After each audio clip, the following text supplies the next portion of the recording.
Godzilla King of the Monsters has been out for just over a week now, and I've seen it twice. And today I'm going to talk about what my thoughts are on the movie and whether I recommend you see it or not. So here we go. So hi guys, I'm White Up Gamer and welcome back to the channel. So a little bit different. I don't often do reviews of movies or things like that, but today I'm going to, because a movie that I've been hyped about for so long has come out, Godzilla King of the Monsters. I've been so excited for this movie since it first popped up on the internet, was it last year? When I first knew about it, and I've seen it twice now. I've been hyped for this movie for so long and seen all the trailers, most of the TV spots, so I don't want to spoil too much for myself, so I missed a few of them out, and I was just super excited for this to come out. Now, I'm not one that's seen every single Godzilla movie since the first one. To be honest, my first experience of Godzilla was the 90s cartoon with Godzuki, which I adored. I used to love that cartoon when that was out when I was a kid. And my first experience of Godzilla on the movie screen was actually Godzilla 1998, which I did enjoy, but looking back at it, it's not really a Godzilla film as such. But it's still entertaining to watch, even though it probably has one of the weirdest characters in history of movies. But yeah, I was super excited for this movie to come out. I've seen Godzilla 2014 a couple of times, and it's good for what it is. It doesn't show a lot of monster action, and this is where Godzilla King of the Monsters kicks it up a notch or two. The beginning of the movie, we get a cut back to 2014, and the family are in the midst of Godzilla's fight in San Francisco, and you basically find out that they lost a child in the original attack, which has led them to get involved. I don't know whether they were involved with Monarch before, but that leads them to be involved with Monarch and build this prototype orca machine, which they want to use to communicate with the Titans. We then have Emma and Madison in the China region, and they're basically involved with Mothra. And during the first part of the movie, we see Mothra come from a pupa stage into breaking out into a lava stage. This is where it all starts going a little bit messed up, and they try and control Mothra by using the orca machine, and they manage to calm her down. Just as Charles Dance's character breaks through and shoots all the other scientists dead and kidnap Madison and Emma. We're then introduced to their father, well, not their father, Madison's father, and Emma's ex-husband, Mark, who is now he is an animal behaviour expert. As the movie progresses on, we find out that Jonah's mission is he wants to basically reset the world by releasing these Titans. They decide that the humans are basically a virus on the planet Earth, and they want to restore balance by releasing these ancient hibernating Titans into the world to give it a new release of life, per se.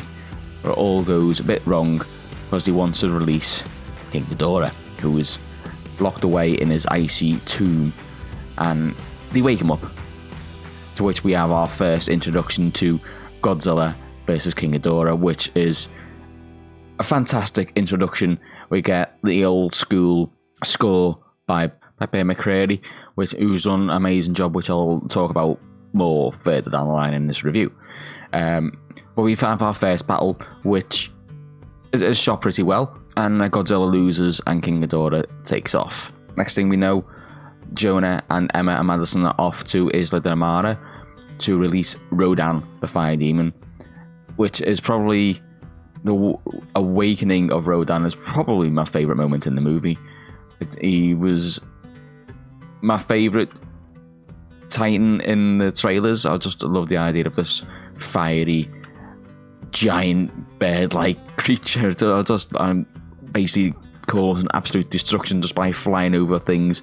A flying nuclear bomb, I think he's been described as. And I thought, I just fell in love. We try and use Rodan to fight King Ghidorah, Godzilla makes an appearance, and in the midst of the fighting, the colonel from the first movie comes on and tells them that they've made an oxygen destroyer bomb, which they've already sent out, and they need to evacuate immediately.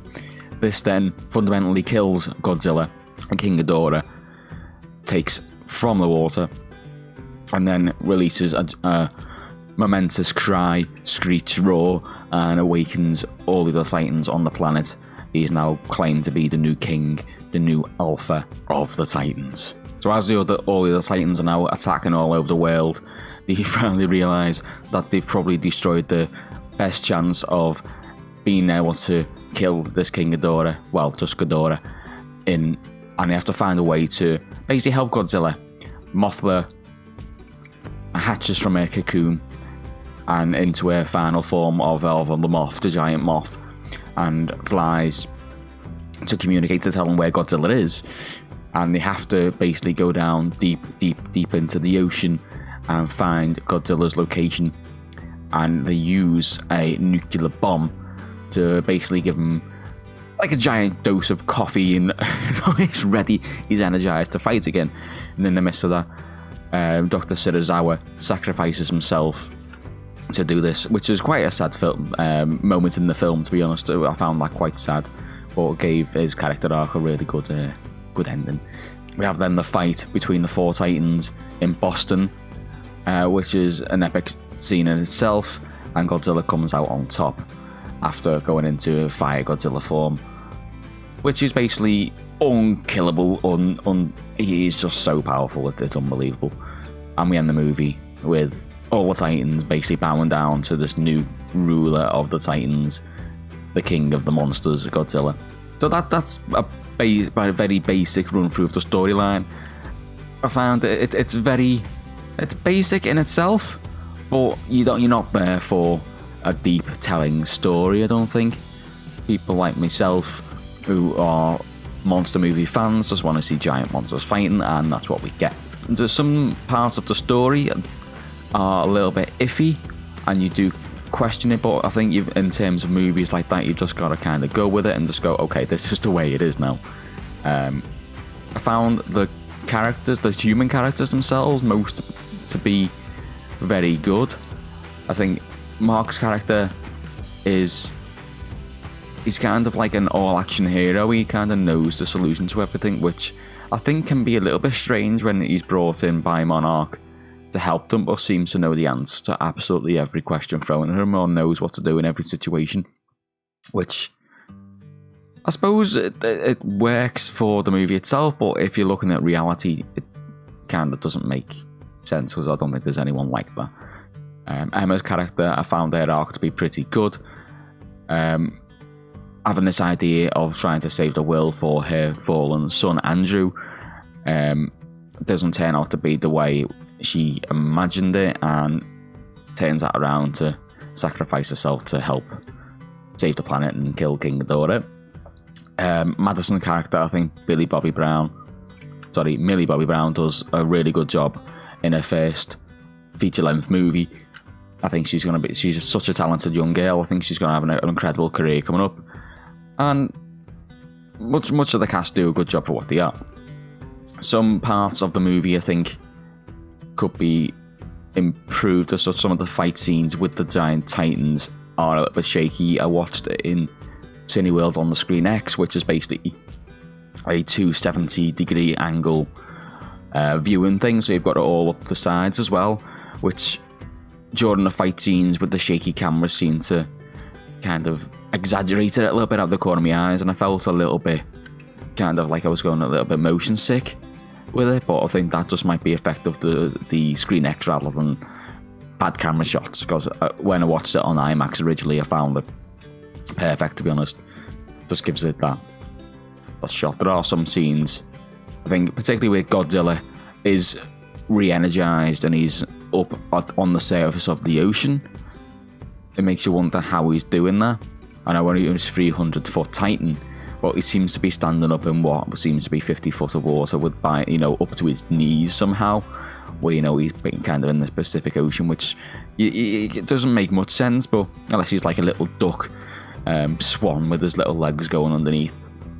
But you'd have to sit there and go, okay. You kind of ignore the laws of physics sometimes in these movies and just kind of go with it. CGI was absolutely incredible. These animals are real.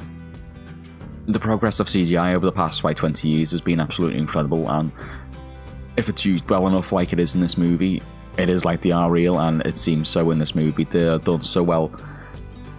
And the reincarnations that they've created for the Titans and the classic Titans, I really liked. I loved the design of King Ghidorah, Mothra, Rodan, and the redesign of Godzilla since the first one, where they're doing his new dorsal plates and stuff. I really thought was a great addition and callback to some of the earlier movies as well.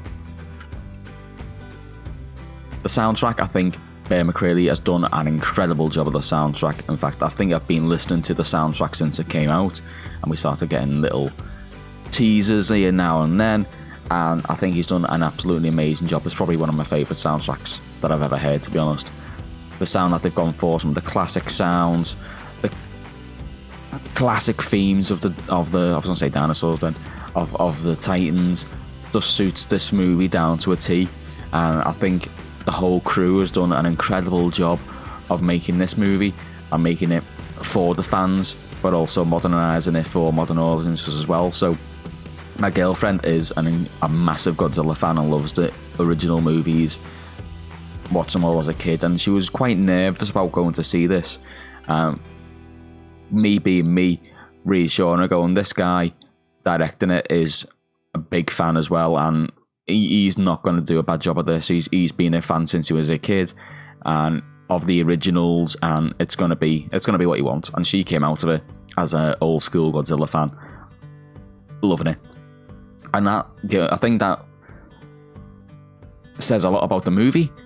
I think some critics are right in what they say. It's not going to win any awards or anything like that, but what you're going to see and what you expect to see as a monster fan and as a Godzilla fan and as a kaiju fan, I think you can't argue with what you get.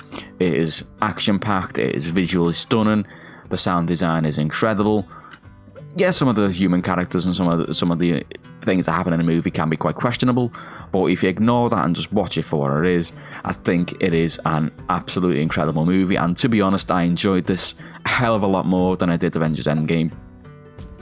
I feel like the superhero genre at the movie is oversaturated, and we're getting 3-4 films a year of superheroes, and I wasn't that excited about Avengers Endgame. I wanted to see how it ended, but I wasn't really sold on the idea.